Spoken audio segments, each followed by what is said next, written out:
tassa bhagavato arahato samma sambuddhassa. Ako cimang awadimang ajinimang ahasime ye tang upanayanti werang tesang nasamati.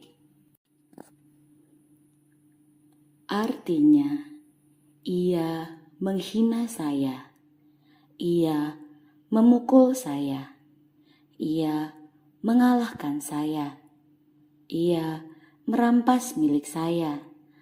Selama seseorang masih menyimpan pikiran seperti itu, maka kebencian tak akan pernah berakhir. Cerita tentang Tulatisa. Tulatisa adalah sepupu Sang Buddha.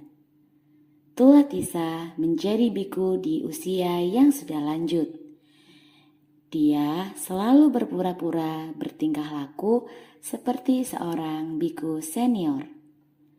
Tulatisa senang jika mendapatkan penghormatan serta pelayanan dari biku-biku yang berkunjung kepada Sang Buddha. Di sisi lain, sebagai biku junior, ia tidak melaksanakan kewajibannya dalam memberi hormat kepada para biku seniornya. Di samping itu, ia juga sering bertengkar dengan biku-biku muda lainnya. Jika ada yang menegurnya karena kelakuan buruknya, dia akan mengeluh kepada Sang Buddha, menangis, dan merasa sangat kecewa. Sang Buddha yang telah memahami kelakuan biku Tisa menasihatinya agar ia menjalani kehidupan kebikuan yang benar dan disiplin, dan tidak memiliki pikiran membenci terhadap siapapun, karena itu adalah perbuatan yang tidak baik. Sang Buddha juga mengatakan bahwa bukan pada kehidupan kini saja biku Tisa mempunyai watak keras kepala. Hal ini terjadi juga pada kehidupan sebelumnya. Biku Tisa pernah terlahir sebagai seorang pertapa yang keras kepala. Akoci berarti melecehkan, menghina, mencela atau meneriaki. Awadi berarti memukul atau menabrak. Ajini menang dengan cara menjadi saksi mata dan memberikan pernyataan palsu atau menang dengan cara berdebat. Ahasime, seseorang yang telah merampas barang-barang milik saya.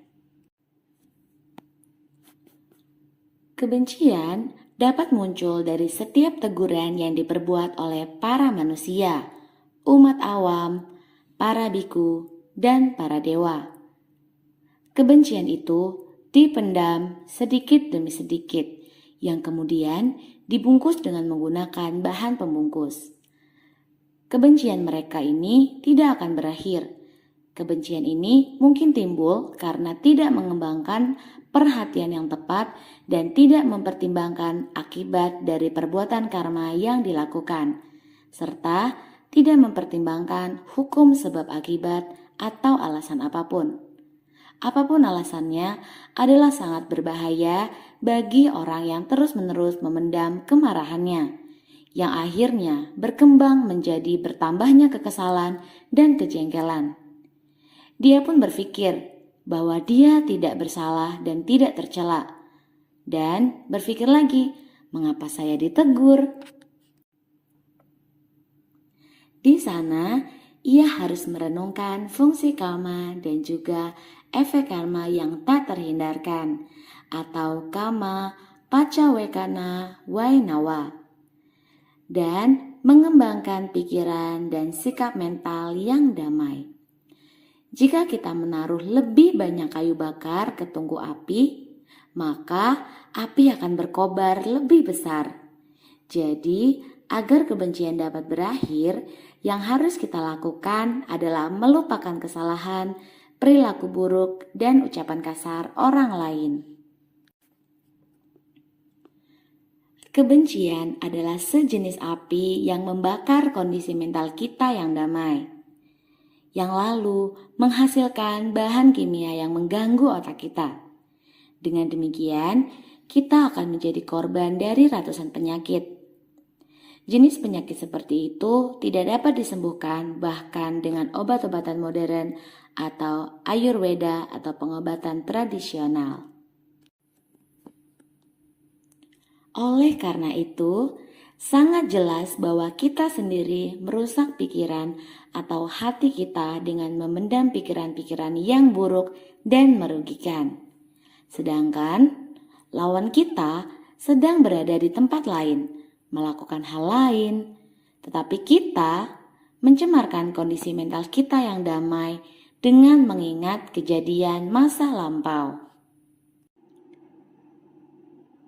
Di sini ada baiknya kita merenungkan bahwa masa lampau sudah berlalu dan saya tidak boleh mengingat hal-hal buruk yang terjadi di masa lampau. Saya seharusnya tidak melukai pikiran saya dengan cara demikian. Jika saya mengingat masa lampau saya yang tidak menyenangkan, kesehatan pikiran saya akan terganggu oleh niat buruk yang terus bertambah. Jadi, kita harus memupuk kesabaran. Dan ini adalah pertapaan yang terbaik atau asketisme menurut agama Buddha. Ako cimang awadimang ajinimang ahasime yetang na upanayanti werang tesu pasamati. Artinya, ia menghina saya, ia memukul saya, ia mengalahkan saya, ia merampas milik saya. Jika seseorang sudah tidak lagi menyimpan pikiran-pikiran seperti itu, maka kebencian akan berakhir. Cerita kisah yang sama dari Tula Tisatera. Yetangna upanayanti, werang tesu pasam mati. Jika seseorang sudah tidak lagi menyimpan pikiran-pikiran seperti itu, maka kebencian akan berakhir. Werang berarti kebencian, balas dendam atau tindakan bermusuhan. Inilah yang seharusnya tidak dipupuk dan harus dimusnahkan. Ada 5 kesalahan yang ditakuti, yang disebutkan dalam teks-teks Buddhis dan mereka disebut Werabaya atau Pancabayani Werani. Wibangga halaman 378. 5 jenis ketakutan ini adalah ketakutan yang berhubungan dengan akibat dari karma buruk yang berkaitan dengan pelanggaran 5 aturan moral atau Pancasilani. Awera berarti tidak adanya permusuhan atau juga berarti kebaikan atau keramahan. Kehidupan setiap orang dapat menjadi sangat sukses karena orang tersebut bersifat ramah. Keramahan yang baik akan membuka jalan bagi perkembangan etika dan spiritual. Suatu ketika pelayan Sang Buddha yang mulia Ananda menjelaskan bahwa seluruh orde Buddhis bergantung pada keramahan. Ajaran Buddha yang selalu diajarkan kepada para umatnya adalah jangan membalas dengan alasan atau provokasi apapun.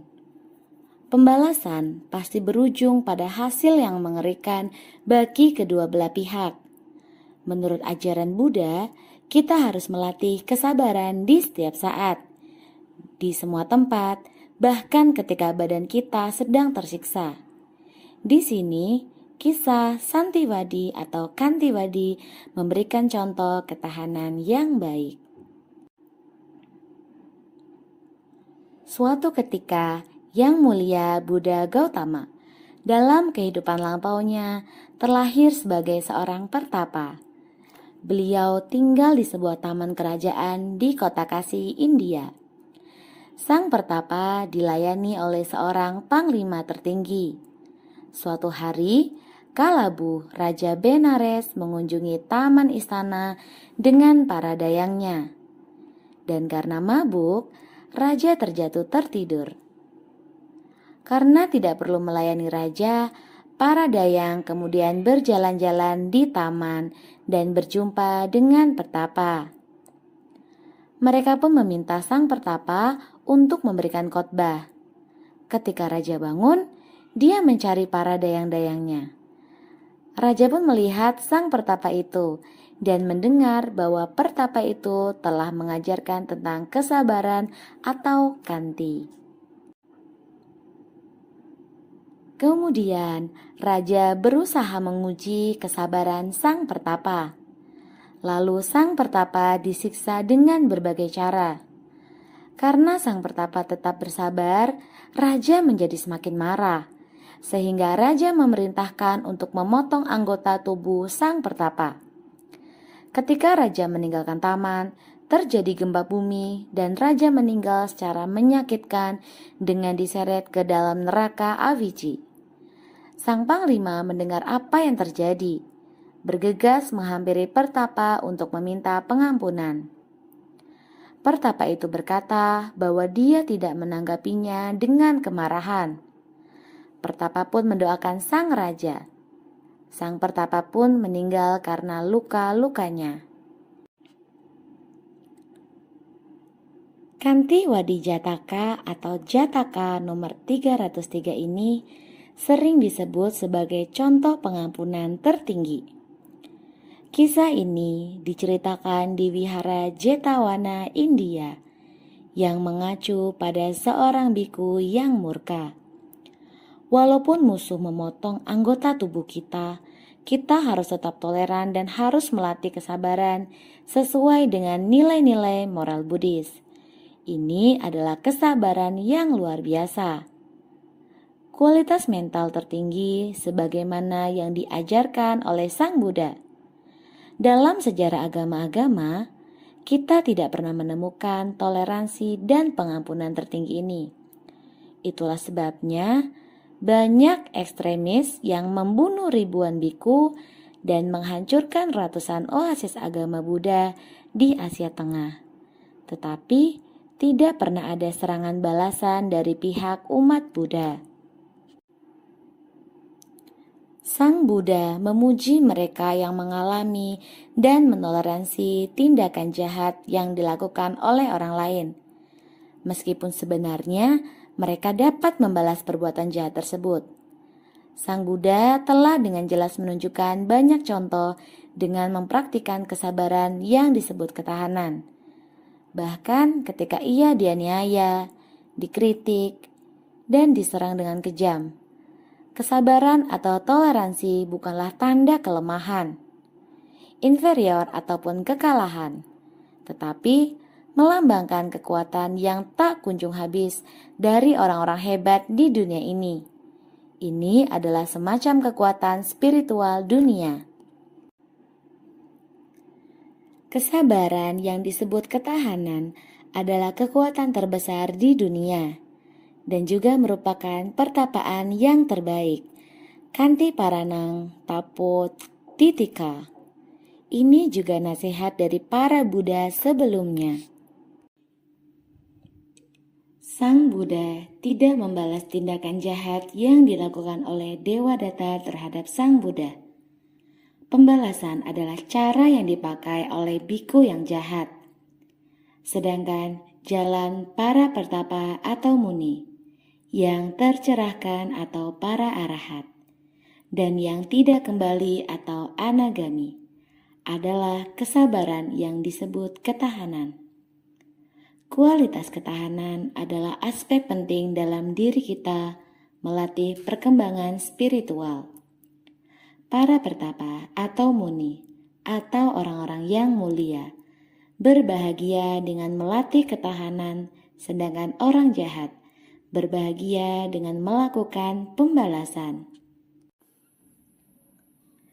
Kesabaran yang disebut ketahanan sangat penting untuk kehidupan kita sehari-hari. Hal ini sangat dibutuhkan untuk memiliki hubungan yang baik antara suami dan istri. Ketika suami memarahi atau menghina, sang istri harus melatih kesabaran dengan berpikir bahwa suaminya adalah sahabat baik yang mengajarinya cara melatih kesabaran atau kanti, dan juga sebaliknya. Baik di lembaga ataupun tempat kerja manapun, teori kesabaran yang disebut ketahanan ini dapat dipraktikkan untuk tercapainya kedamaian jangka panjang. Hal ini dapat dicapai dengan berlatih meditasi cinta kasih atau meta setiap hari. Terima kasih.